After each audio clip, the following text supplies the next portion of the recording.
Hey everyone, welcome to this quick explainer. So today, we're tackling something that literally comes up all the time on the wards, ECG interpretation.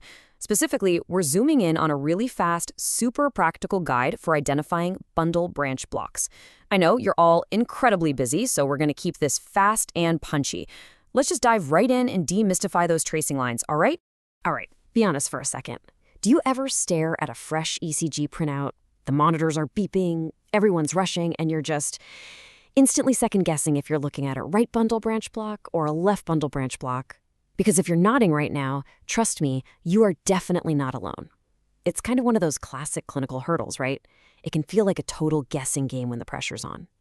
But what if there was a way to tell them apart almost instantly? Well, that's exactly what we're breaking down today. We're looking at a ridiculously simple visual shortcut for rapid identification. Think of it as a mental cheat code for your next shift. Instead of getting totally bogged down in complex electrophysiology right there at the bedside, we're going to use a visual trick that lets you spot the difference at an absolute glance. Ready to streamline your workflow? Let's get into it. Okay, first up, the right bundle branch block, or Rbbb. Now, I want you to pay close attention to this specific pattern. Whenever you're hunting for an Rbbb, your eyes need to dart straight to the V1 lead. And what are you looking for? You're looking for a very distinct M shape. You know, a lot of seasoned docs affectionately call these rabbit ears. Sure, in strict medical terms, we're talking about the RSR prime pattern, but honestly, just picture those two little rabbit ears pointing straight up in V1. If you see that classic M pop up, you are very likely looking at an Rbbb. It literally just jumps right off the page. Now let's flip the script and talk about the left bundle branch block, Lbbb. Just like before, we start our rapid scan right there in V1. But this time, instead of those perky rabbit ears, you're going to see a deep negative wave. We're talking a QS or RS wave just plummeting downward. But we don't stop there for the left side. We got to verify. So sweep your eyes across to the V6 lead. Over in V6, you're looking for a broad, notched R wave. So it's really just a quick two-step check. Deep negative plunge in V1, paired with that broad, notched peak over in V6.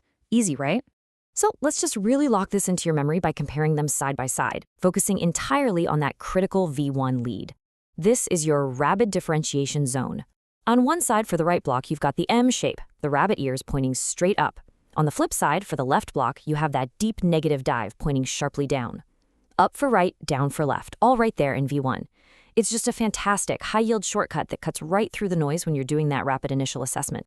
However, and I really want to be absolutely clear here, we need to slow down for a second.